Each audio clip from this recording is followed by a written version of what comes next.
بسم اللہ الرحمن الرحیم۔ سورہ اخلاص۔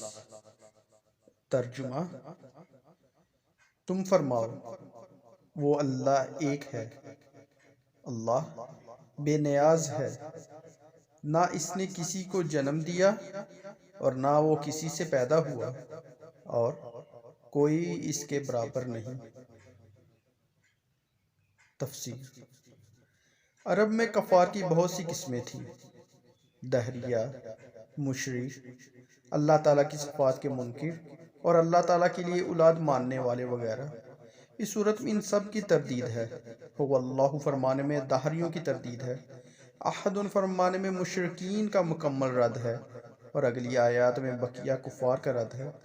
ارشاد فرمایا کہ وہ اللہ ایک ہے، یعنی ربوبیت اور الوہیت میں عظمت و کمال کی صفات کے ساتھ موصوف ہے۔ اس کی نہ کوئی مثل ہے، نہ نظیر اور نہ شبیہ، اس کا کوئی شریک نہیں۔ ارشاد فرمایا کہ اللہ تعالیٰ ہر چیز سے بے نیاز ہے، نہ کھائے نہ پیے، ہمیشہ سے ہے اور ہمیشہ رہے گا، کسی کام میں کسی کا حاجت مند نہیں۔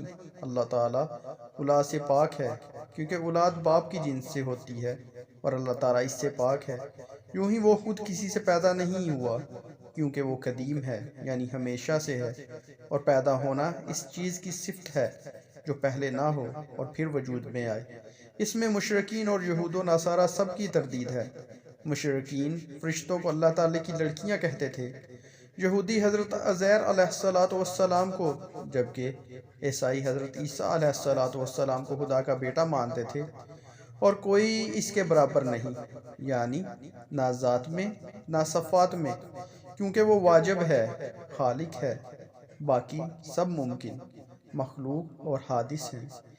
اس کی صفات ذاتی، قدیم، غیر محدود ہیں، جبکہ مخلوق کی صفات عطائی، حادث اور محدود ہیں۔